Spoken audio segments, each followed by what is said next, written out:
Hello students, today we are discuss and जो आपकी translation है क्लास 8 का इंग्लिश ट्रांसलेशन का चैप्टर 14 का आज कंप्लीट कराएंगे। चैप्टर 14,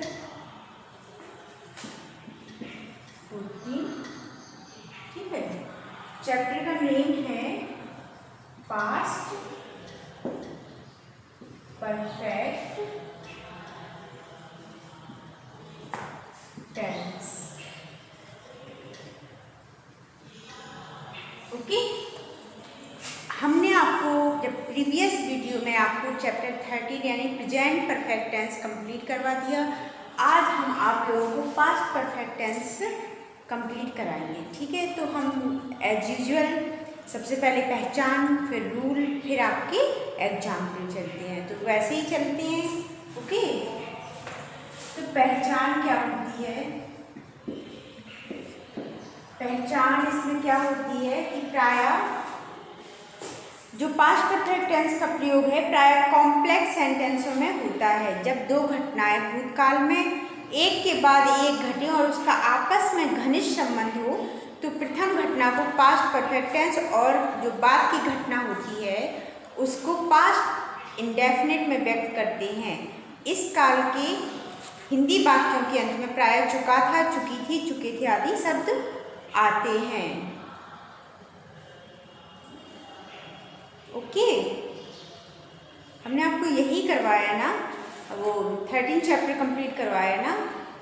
आज हमारा 14 है पास्ट परफेक्ट टेंस। तो देखते हैं कि क्या है जो पास्ट परफेक्ट टेंस है। पास्ट परफेक्ट टेंस का प्रयोग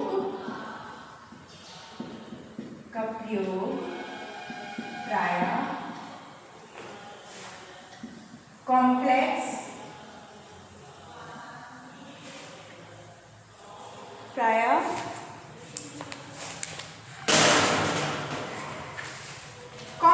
सेंटेंस में होता है। कॉम्प्लेक्स सेंटेंसेस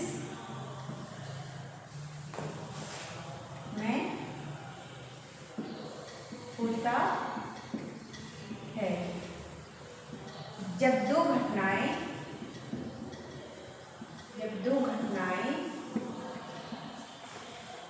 भूतकाल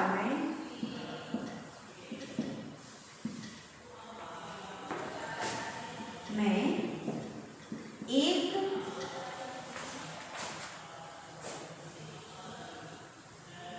के बाद एक घटे और उन दोनों उनका जो आपस में संबंध हो, उनका आपस में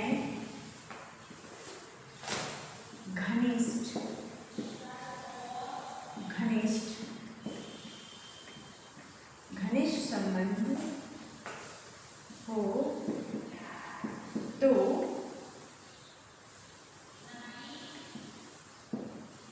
प्रथम घटना को पास्ट परफेक्ट टेंस में और बाद में होने वाली घटना को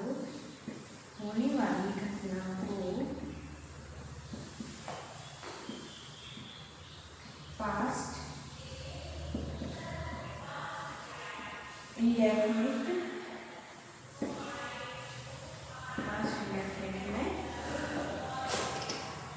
में व्यक्त करते हैं। इस काल के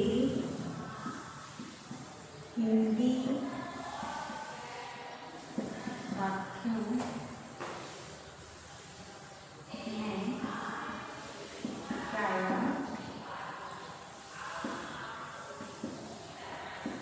था,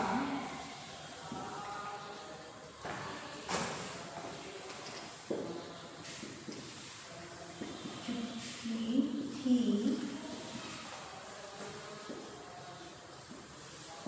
चुके थे, या था, या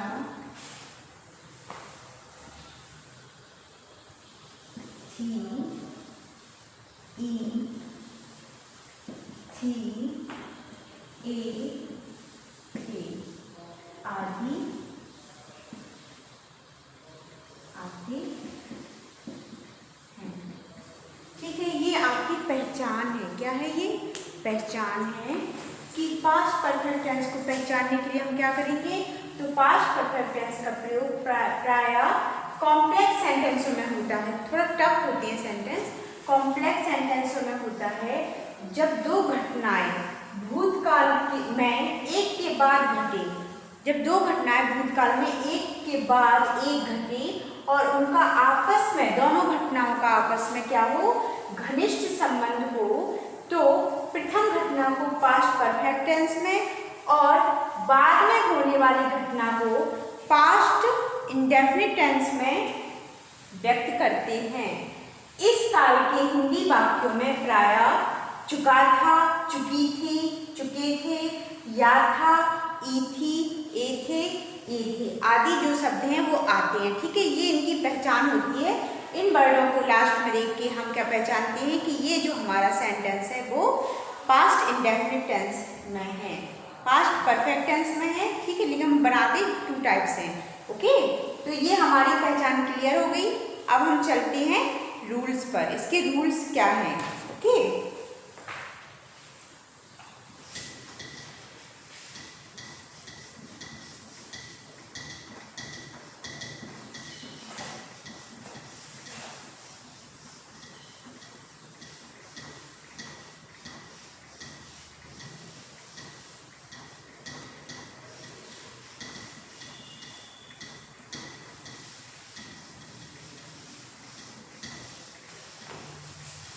अब हम आते हैं इनके रूल्स पर।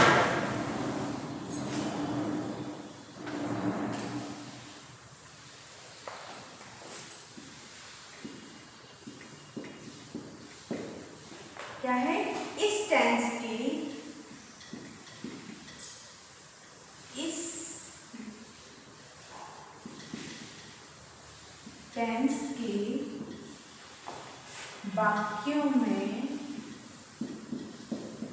वाक्यों में हेड, ठीक है, सिंगुलर प्लूरल से इसमें कोई वो नहीं है, जो आपकी हेल्पिंग वर्ब है वो हेड ही रहेगी, चाहे आपका सब्जेक्ट सिंगुलर हो चाहे प्लूरल हो। ओके, तो जो हेड है के साथ,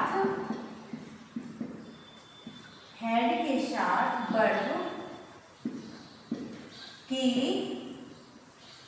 पास्ट पार्टिसिपल या थर्ड फॉर्म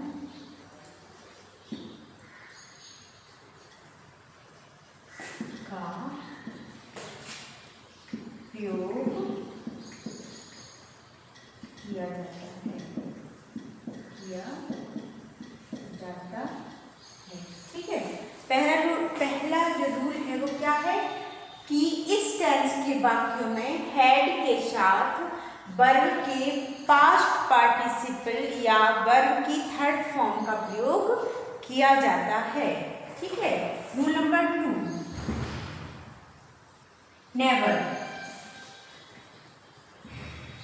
यानी कभी नहीं, कभी नहीं, ईवर, कभी, ऑलरेडी,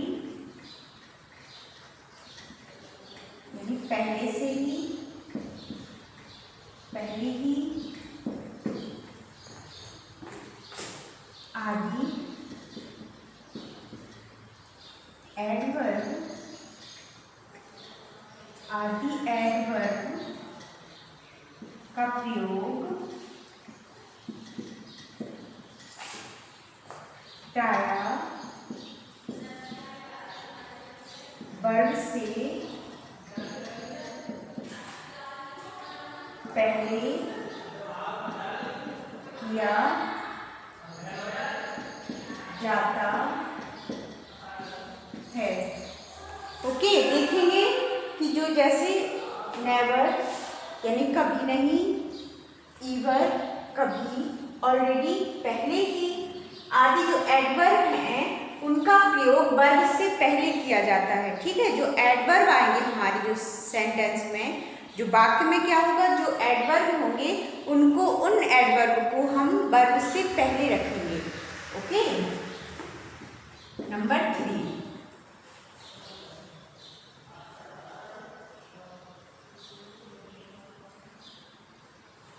अगर किसी वाक्य में दो कार्य आदि हो तो पहले होने वाले कार्य के लिए past perfect tense, past perfect कार्य के लिए पास्ट परफेक्ट टेंस यानी subject plus had plus verb की थर्ड फॉर्म का यूज करेंगे। और बाद में होने वाले कार्य के लिए लिख लेते हैं, अगर किसी वाक्य में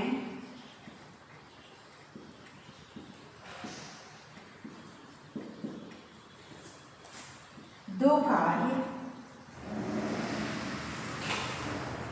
आदि हो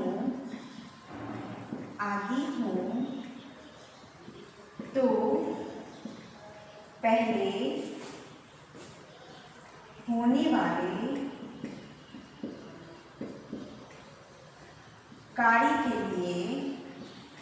होने वाले कार्य के लिए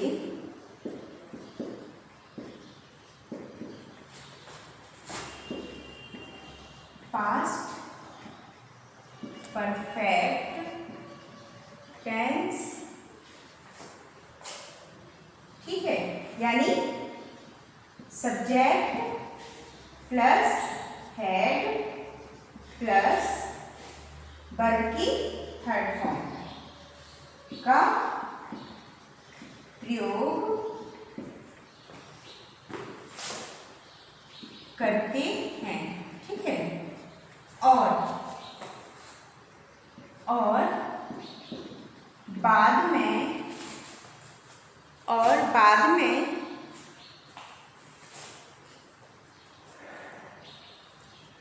होने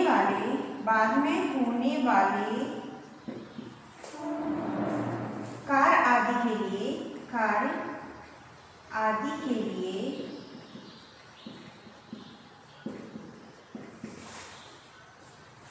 पास्ट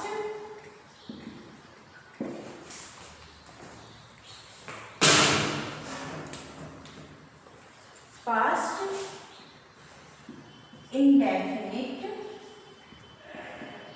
ठीक है, पास्ट इंडेफिनिट यानी सब्जेक्ट प्लस वर्ब की सेकंड फॉर्म लगाते हैं। ओके, अगर किसी लगाते हैं नीचे,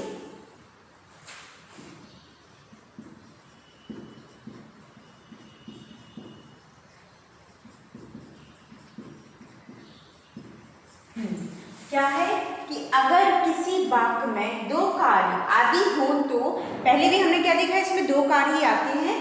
तो अगर किसी वाक्य में दो कार्य आदि हो तो पहले होने वाले कार्य के लिए पास्ट परफेक्ट टेंस, तो पहले होने वाले जो कार्य है उसके लिए हम क्या करेंगे, पास्ट परफेक्ट टेंस यानी subject plus had plus verb की थर्ड फॉर्म का प्रयोग करते हैं।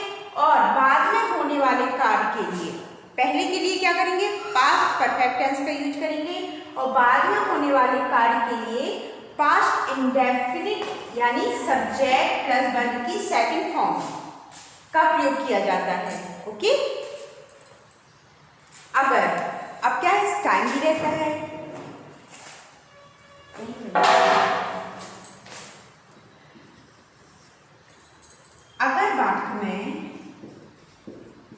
अगर वाक्य में किसी समय से का उल्लेख हो तो पीरियड ऑफ टाइम यानी समय की अवधि, समय की अवधि। ओके। अगर वाक्य में किसी समय का उल्लेख हो तो पीरियड ऑफ टाइम यानी समय की अवधि से पहले फोर का और पॉइंट ऑफ टाइम यानी समय के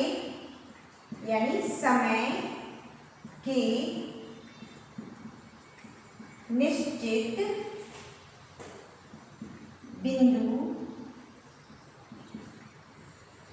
से पहले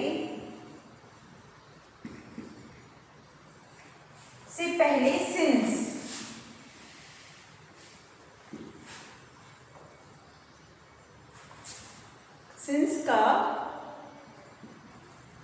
प्रयोग करते हैं। ठीक है, देखेंगे कि अगर वाक्य में किसी समय से का उल्लेख हो तो पीरियड ऑफ टाइम यानी समय की अवधि से पहले फोर का, और अगर पॉइंट ऑफ टाइम यानी समय के निश्चित बिंदु से पहले सिंस का प्रयोग करते हैं। अगर क्या है कि अगर टाइम की अवधि यानी पीरियड ऑफ टाइम है तो हम वहाँ पे सेंटेंस में फोर का यूज करेंगे समय से पहले। ठीक है, अगर हमारे वाक्य में पॉइंट ऑफ टाइम है यानी निश्चित समय दर्शाया गया है तो क्या करेंगे, टाइम से पहले हम सिंस का यूज करेंगे। ठीक है, तो ये हमारे जो पास्ट परफेक्ट टेंस है उसके ये रूल्स हैं। ठीक है, ये हमने आपको रूल्स समझा दिए। अब हम चलते हैं एग्जाम्पल की ओर, एफर्मेटिव, नेगेटिव और interrogative sentence. Okay,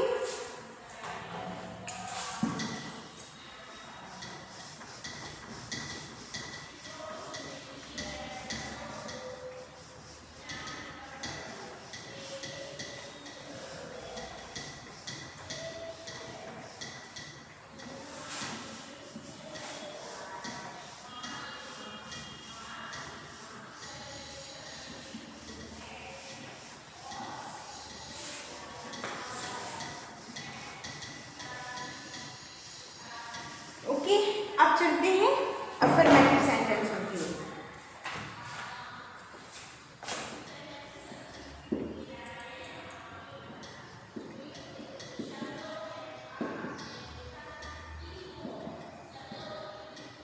affirmative statements. Okay, यानी सकारात्मक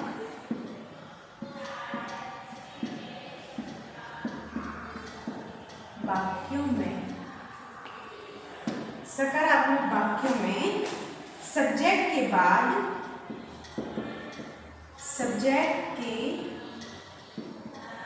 बाद हेड और वर्ग के पास्ट पार्टिसिपल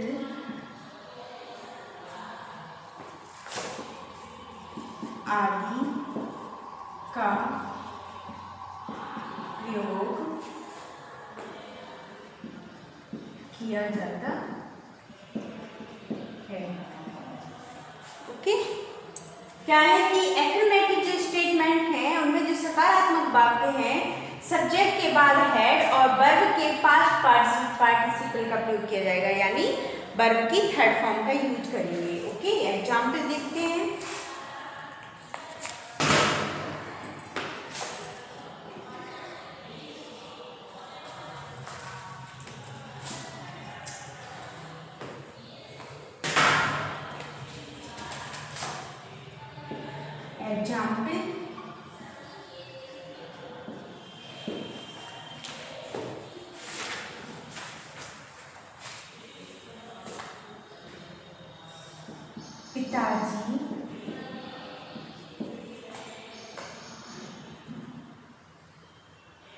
के आने से पहले बच्चे कमरे को सजा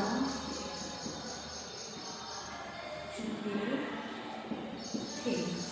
ठीक है, क्या है सेंटेंस कि पिताजी के आने से पहले बच्चे कमरे को सजा चुके थे। तो हमें क्या है कि जो कार्य पहले हो उसकी हम उसको पहले बनाते हैं। ठीक है, तो पिताजी के आने से पहले बच्चे ने जो काम किया वो पहले करेंगे ना। तो क्या है कि जो चिल्ड्रेन बनाएंगे तो कैसे, the children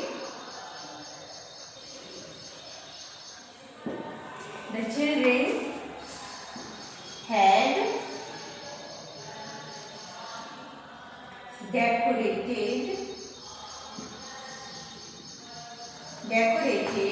the room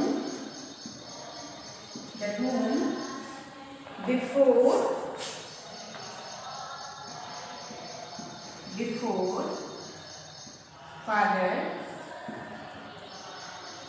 came, क्योंकि ये टेंस हमारा जाएगा पास्ट इंडेफिनिट में। ठीक है, तो इसमें सेकंड फॉर्म आएगी। Okay, the children had decorated the room before father came. Okay, तो ये हमारा एफर्मेटिव का समझ में आ गया ना। अब चलते हैं हम नेगेटिव सेंटेंसों की ओर।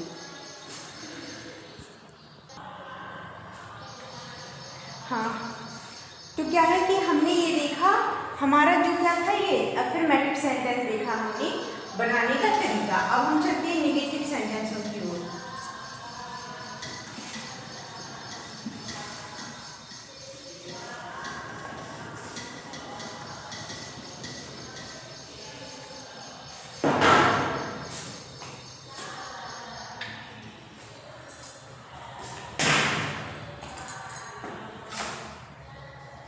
नेगेटिव स्टेटमेंट, ओके, यानी नकारात्मक वाक्य में,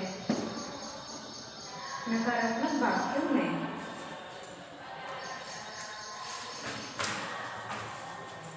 तो वाक्यों में क्या है कि हैड के बाद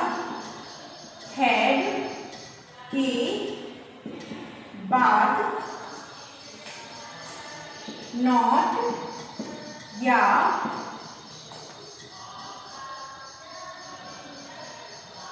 नेवर का प्रयोग किया जाता है। ठीक है, नेगेटिव वाले वाक्यों में क्या है कि नकारात्मक वाक्यों में हैड के बाद नॉट या नेवर का प्रयोग किया जाता है। हैड के बाद नॉट या नेवर का प्रयोग किया जाता है। ठीक है, एग्जाम्पल देखते हैं।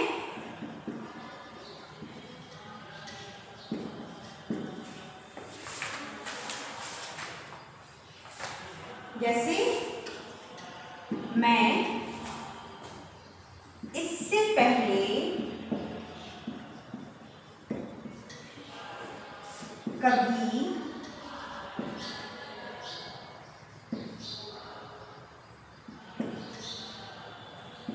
चंडीगढ़ नहीं गया था।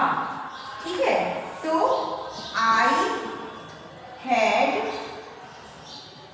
नेवर, इन्होंने करा दिया था, आई हैड नेवर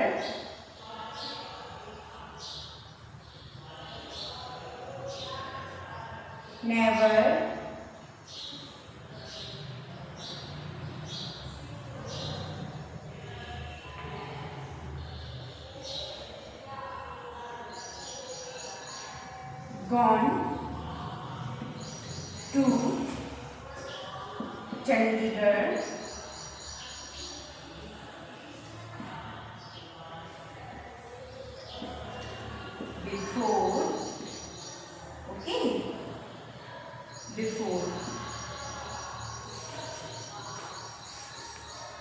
ओके। क्या है कि मैं इससे पहले कभी चंडीगढ़ नहीं गया था, तो I had never gone to Chandigarh before, पहले कभी नहीं गया था। ठीक है, और देखते हैं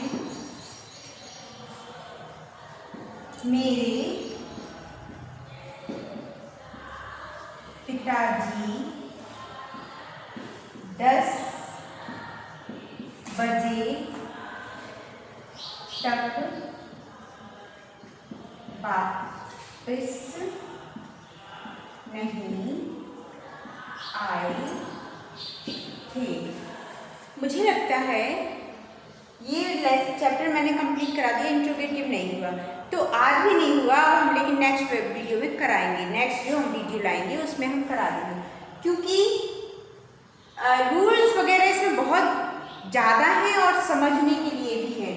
ठीक है, तो कोई जल्दबाजी नहीं है, आराम से समझिए। ठीक है, अगर 2 बार भी रिपीट होता है तो अच्छी बात है, प्रैक्टिस हो जाएगी। ठीक, तो मेरे पिताजी 10 बजे तक वापस नहीं आए थे, तो my father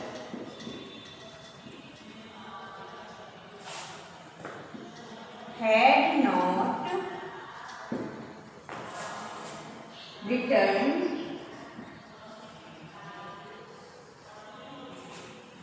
by 10 o'clock। Okay, क्या है कि मेरे पिताजी 10 बजे तक वापस नहीं आए थे। My father had not written by 10 o'clock। ठीक है, जब कभी ऐसा भी है कि हमारा सेंटेंस सिर्फ सिंपल सा ही रहता है, हमें बस पहचानना पड़ता है कि या थे, ये थे, चुका था, चुकी थी, ये है पास्ट परफेक्ट में है या नहीं, ये पहचान होनी चाहिए। कभी कभी बात ऐसे होती है कि 2 बात तो होते हैं, 2 कार्य होते हैं, लेकिन हम उनको कैसे बिफोर से ऐड कर देते हैं या आफ्टर से ऐड कर देते हैं। तो पहला जो कार्य है उसको हम पास्ट परफेक्ट में लेके जाते हैं, और जो दूसरा कार्य है उसको हम पास्ट इंडेफिनिट में लेके जाते हैं। ओके, तो इस तरह से हमने नहीं वाले सेंटेंस को समझा।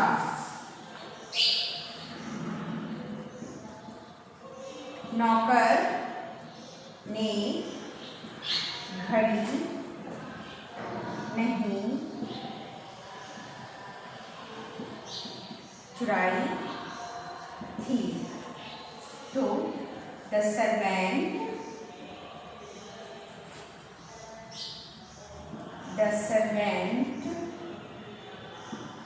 had not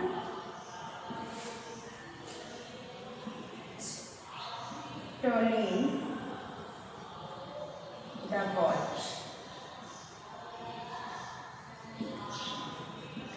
the watch।